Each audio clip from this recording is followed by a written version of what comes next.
नमस्कार, स्वागत है आप सभी का यूट्यूब चैनल पर। तो फ्रेंड्स, आज हम लोग कम समय में दो टॉपिक को कवर करेंगे। एक तो बिहार बजट और दूसरा है जो 7 निश्चय हमारा पार्ट 2 आया है 2020 से 25 के लिए। उन सभी टॉपिकों को, जो भी 7 टॉपिक है, उनको पूरा डिटेल से हम लोग समझेंगे कि किस निश्चय में कौन सी बात कही गई है। तो चलिए शुरू करते हैं हम लोग। बिहार बजट 2023-24 में क्या प्रावधान किए गए हैं, किस क्षेत्र में कितना मिला है। तो सबसे पहली बात तो यही आएगी कि भाई बिहार बजट किस तारीख को पेश किया गया। तो वो पेश किया गया है 28 फरवरी 2023 को। किसके द्वारा? तो वित्त मंत्री विजय कुमार चौधरी के द्वारा पेश किया गया है। कितना पेश किया गया है? तो 2,61,885 करोड़ रुपया पेश किया गया है। 2,61,885.40 करोड़ रुपया इस बार बजट पेश किया गया है बिहार के द्वारा। कुल बजट, ये कुल बजट है, याद रखिए, कॉपी में नोट कर लीजिए कि ये कुल बजट है। पिछले वर्ष के बजट के अकॉर्डिंग इस बार का जो बजट है वो तो कितना अधिक है? तो 24,194 करोड़ रुपया अधिक है। अब आगे बढ़ते हैं, और ये अब तक का सबसे बड़ा बजट पेश किया गया है। ठीक है, अगला प्रश्न है हमारा कि इस बार जो जीएसडीपी जो वृद्धि दर है, विकास दर है, वो कितना अनुमान लगाया गया है? तो विकास दर का अनुमान लगाया गया है 15.24%। विकास दर याद कर लीजिए, 15.24% रहने का अनुमान लगाया गया है 2023-24 में। अब आते हैं, अब इस बार जो राजकोषीय घाटा है उसको 3% के अंदर ही रखने का मतलब व्यवधान किया गया है कि 3% से आगे जो है हमारा राजकोषीय घाटा नहीं बढ़ना चाहिए। इसको चार्ट में देखिए, इस प्रकार से समझिए। देखिए 2023-24 का क्या है, वृद्धि दर कितना रहने का अनुमान है इस बार 2023-24 में? तो 15.24%। और राजकोषीय घाटा को कितना अंदर तक ही सिमटने का बनाया गया है, अनुमान लगाया गया है? तो वो अनुमान लगाया गया है कि 2.98% के अंदर, यानी लगभग 3% की सीमा के अंदर ही राजकोषीय घाटा को रखे जाने का अनुमान लगाया गया है। देखिए बहुत ये मतलब एक एक पॉइंट जो होता है ना, अगर थोड़ा सा भी गड़बड़ हो गया तो हमारा आंसर गड़बड़ हो सकता है। तो इसीलिए थोड़ा सा सतर्क होकर के आराम से इसको सुनिए और याद कर लीजिए। पैसे के अनुसार कितना है? तो 25,567 करोड़ रुपया। ठीक है, ये 2.98 राजकोषीय घाटा रहने का अनुमान है इसके अंदर तक। ये 2022-23 का अगर पूछ लेता है कि जीएसडीपी वृद्धि दर कितना अनुमान रखा गया था, तो 10.34% रखा गया था, और उसमें राजकोषीय घाटा कितना हो गया था? तो 3.47%।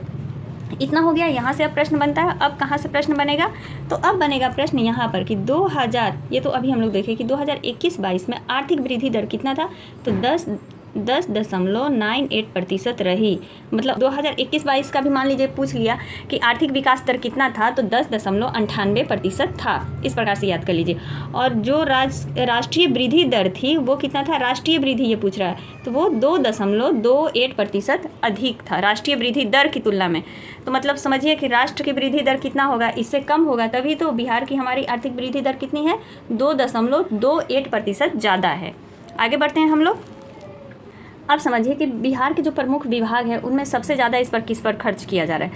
तो सबसे ज़्यादा खर्च किया जा रहा है शिक्षा पर।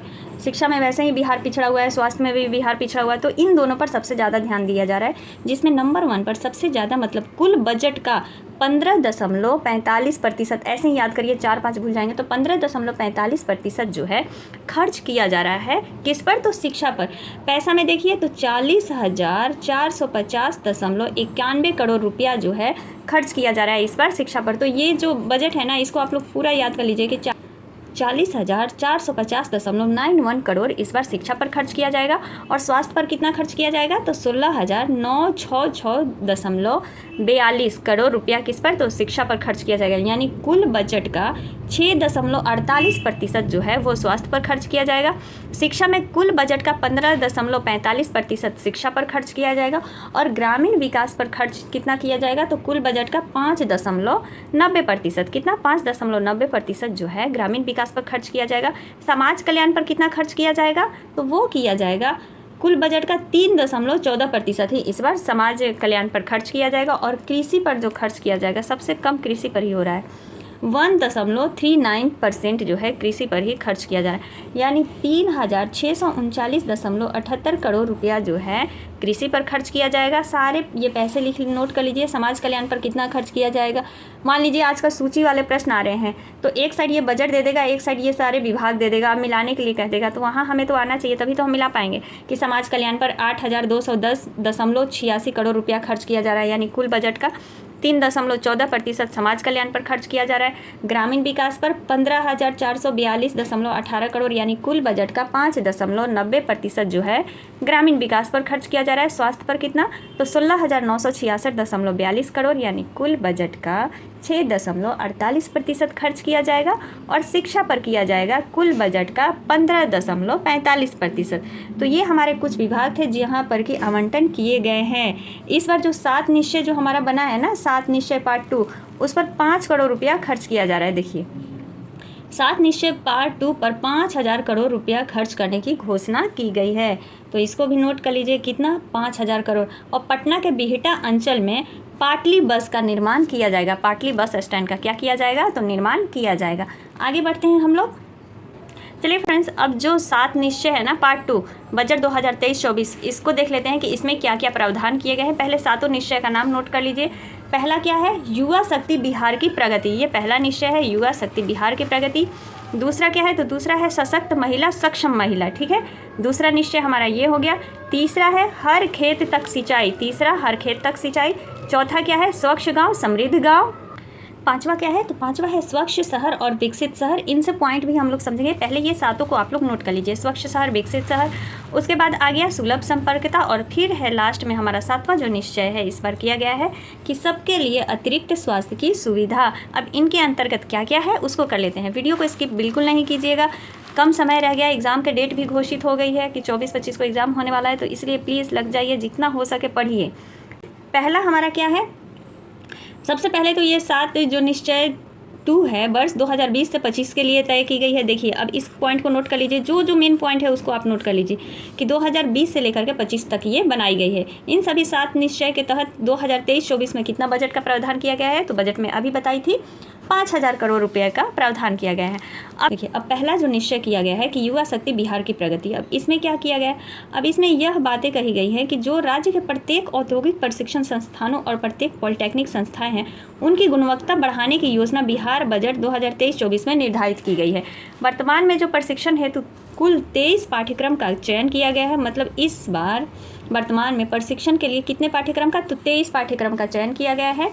तथा प्रशिक्षण को पूर्ण करने के पश्चात प्रशिक्षित छात्रों को रोजगार उपलब्ध कराने हेतु टाटा टेक्नोलॉजी द्वारा 20 औद्योगिक भागीदार को चिन्हित किया गया है, मतलब पार्टनर के लिए, इंडस्ट्री पार्टनर के लिए, ताकि जो बिहार के रोजगार प्रशिक्षित जो छात्र हैं उनको रोजगार मिल सके। तो इसके हेतु किसके साथ, तो टाटा टेक्नोलॉजी द्वारा 20 औद्योगिक भागीदार को चिन्हित किया गया है। ये भी ध्यान रखना है, कितने औद्योगिक भागीदार को, तो 20। जो राजकीय पॉलिटेक्निक संस्थानों में सेंटर ऑफ एक्सीलेंस की स्थापना की जा रही है। इसके लिए भारतीय प्रौद्योगिक संस्थान पटना को नॉलेज पार्टनर यानी सहित कार्यान्वित एजेंसी मनोनीत किया गया है, यानी भारतीय प्रौद्योगिक जो संस्था है पटना को क्या किया है, तो नॉलेज पार्टनर के रूप में कार्यान्वित किया है। हर जिले में मेगा स्किल सेंटर खोले जाएंगे। प्रथम चरण में पटना, नालंदा तथा दरभंगा। ये प्रश्न आ सकता है कि हर जिले में मेगा स्किल सेंटर खोले जाएंगे, प्रथम चरण में किन किन जिलों में खोला जाएगा, तो याद रख लीजिए पटना, नालंदा और दरभंगा जिलों में खोला जाएगा मेगा स्किल सेंटर। बिहार के सभी तकनीकी संस्थानों में हिंदी भाषा में तकनीकी शिक्षा उपलब्ध कराई जाएगी। हर प्रमंडल में टूल रूम बनेंगे। बिहार चिकित्सा विश्वविद्यालय, बिहार अभियंत्रण विश्वविद्यालय और बिहार खेल विश्वविद्यालय की भी स्थापना की जाएगी।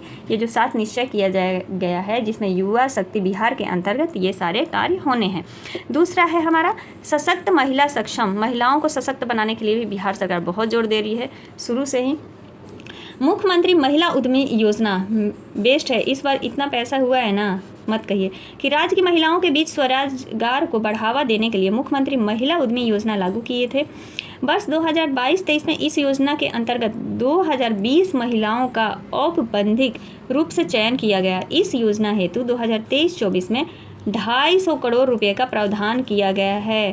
फ्रेंड्स ये नोट कर लीजिए कि जो महिला उद्यमी है उसके ऊपर कितना, तो 250 करोड़ रुपए का 250 करोड़ रुपए का क्या किया गया है, प्रावधान किया गया है 2023-24 के बजट में। तो बजट तो आ गया कि महिला सशक्ति के लिए इतना किया गया है। अब उसमें क्या है, उच्च शिक्षा हेतु महिलाओं को प्रोत्साहन, इंटर उत्तीर्ण होने पर अविवाहित महिलाओं को 25,000 रुपया दिया जाएगा तथा स्नातक उत्तीर्ण होने पर यानी बीएड उत्तीर्ण होने पर महिलाओं को 50,000 रुपया आर्थिक रूप से सहायता प्रदान की जाएगी। मुख्यमंत्री कन्या उत्थान योजना के तहत बिहार बजट 2023-24 में 400 करोड़ रुपए का प्रावधान किया गया है। कितने करोड़ रुपए का? तो 400 करोड़ रुपए का प्रावधान किया गया है। किसमें? तो मुख्यमंत्री कन्या उत्थान योजना में। तीसरा अब हमारा निश्चय है कि हर खेत तक सिंचाई, तो इसमें 840 करोड़ रुपए का प्रावधान किया गया है। किसमें? हर खेत सिंचाई के लिए, ताकि मतलब आसानी से किसानों को क्या किया जा सके, पानी पहुंचाया जा सके, इसके लिए ये किया गया है।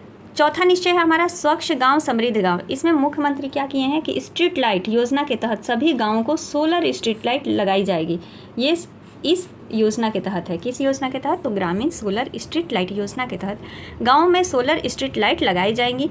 इस बार जो खर्च किया जाएगा कुल इस पे स्वच्छ गांव और समृद्ध गांव पे, वो 392 करोड़ रुपए का बजट का प्रावधान इस बार किया गया है। तो जिसमें जो बजट का प्रावधान किया गया है, जो भी 7 निश्चय हैं, जैसे हर खेत में 840 करोड़ रुपए का, महिलाओं के लिए कितना था 250 करोड़ रुपए का है। तो इस प्रकार से मतलब जो 5,000 करोड़ रुपया दिया गया है, उन 5,000 को इस प्रकार से सातों में बांटा गया है। जो 7 निश्चय हैं उन सातों में बांटा गया है। आगे बढ़ते हैं। पांचवा है हमारा स्वच्छ शहर विकसित शहर। अब इसमें देखिए, इसमें क्या किया गया है कि मुजफ्फरपुर, बिहार शरीफ, मुंगेर, सुपौल, बोधगया, राजगीर को ठोस एवं तरल अपशिष्ट पदार्थ के लिए मॉडल टाउन के रूप में विकसित किया जाएगा। लोहिया स्वच्छ बिहार अभियान द्वितीय चरण के तहत 2023-24 में 15 जिलों में एक प्लास्टिक, ये याद रखिए, 15 जिलों में एक प्लास्टिक प्रसंस्करण इकाई की स्थापना होगी। नेक्स्ट है हमारा 2023-24 में 10 जिलों में गोवर्धन इकाई का निर्माण का लक्ष्य रखा गया है। सभी जिलों में वृद्धाश्रम आश्रय स्थल की स्थापना की जाएगी स्वच्छ शहर के तहत। और इस योजना के तहत बहुमंजिला आवास उपलब्ध कराया जाएगा। जो भूमिहीन गरीब लोग हैं उनको क्या किया जाएगा? बहुमंजिला आवास उपलब्ध कराया जाएगा। मोक्षधाम के तहत जिला के मुख्यालय में 100 दाह गृह का भी निर्माण किया जाएगा। और इन शहरों में जहाँ पर जल जमाव होता है वहाँ पर स्टॉर्म वाटर ड्रेनेज सिस्टम का भी विकास किया जाएगा। जितना ये निश्चय किया गया है, अगर हो जाए तो बिहार कहाँ से क्या बन जाएगा। छठा हमारा है निश्चय क्या था? तो सुलभ संपर्कता। अब इस पर 200 करोड़ रुपया खर्च किया गया है। देखिए, तो इस निश्चय को वित्तीय 2023-24 में कितना 200 करोड़ रुपये का बजटीय प्रावधान किया गया है सुलभ संपर्कता में। लास्ट है हमारा निश्चय क्या है? सबके लिए अतिरिक्त स्वास्थ्य की सुविधा। बेहतर पशु स्वास्थ्य प्रबंधन हेतु आधारभूत व्यवस्थाएं, देसी गोवंश के संरक्षण तथा संवर्धन कार्य हेतु बिहार पशु विज्ञान विश्वविद्यालय द्वारा बायो सेफ्टी लेवल प्रयोगशाला की स्थापना की जा रही है। किसकी? तो बायो सेफ्टी लेवल प्रयोगशाला की स्थापना की जा रही है। गांव-गांव तक लोगों के लिए स्वास्थ्य सुविधाओं को बेहतर उपलब्ध कराना इस बजट से सुनिश्चित किया जाएगा। 2031 विधानसभा क्षेत्रों में एक अतिरिक्त प्राथमिक स्वास्थ्य केंद्र यानी एवं 5 स्वास्थ्य उप केंद्र हेल्थ वर्कर वेलनेस सेंटर का निर्माण प्रगति पर है। मतलब ये चल रहा है कितना? 231 विधानसभा क्षेत्रों में एक अतिरिक्त प्राथमिक स्वास्थ्य केंद्र एवं 5 स्वास्थ्य उप केंद्र, 5 स्वास्थ्य उप केंद्र और 1 प्राथमिक स्वास्थ्य केंद्र, इसका खोला जा रहा है, यानी कार्य चालू है। और बाल हृदय योजना के तहत जनवरी 2023 तक कुल 700 से भी अधिक बच्चों का राज्य सरकार द्वारा निःशुल्क सफल इलाज कहाँ करवाया गया? तो अहमदाबाद में करवाया गया। तो ये हमारे 7 निश्चय थे इस बार के 2023-24 के, जिसमें कि बजट कितना रखा गया है? इनको पूरा करने के लिए 5,000 रुपये करोड़ का आवंटन किया गया है। अच्छा, पिछला बार का भी देखना है क्या? तो पिछला बार का ये देख लीजिए 7 आराम से। आर्थिक हल युवाओं को बल, ये पहला था, जिसमें बिहार स्टूडेंट क्रेडिट कार्ड योजना, मुख्यमंत्री निश्चय स्वयं सहायता भत्ता योजना, कुशल योजना दूसरा था। आरक्षित रोजगार, महिलाओं का अधिकार, हर घर बिजली लगातार, हर घर नल का जल, घर तक पक्की गली नालियाँ, शौचालय निर्माण, घर का सम्मान, अवसर बढ़े, आगे बढ़े। ये 7 निश्चय थे हमारे पिछले साल, यानी 2015 से 20 तक के ये 7 निश्चय थे 5 साल में पूरा करना। और इस बार जो 2020 से 25 तक के थे तो वो 7 निश्चय जो कि हम लोग देख चुके। तो बस ये छोटी सी वीडियो लेकिन बहुत ही फ़ायदेमंद वाली है, मतलब एग्ज़ाम में नंबर दिलाने वाली वीडियो है, तो इग्नोर बिल्कुल नहीं करना। वीडियो अगर पसंद आ जाए तो लास्ट में लाइक ज़रूर कर दीजिए हिम्मत बढ़ाने के लिए। मिलते हैं अगले वीडियो में, तब तक के लिए आप सभी का दिल से धन्यवाद, थैंक यू। और हाँ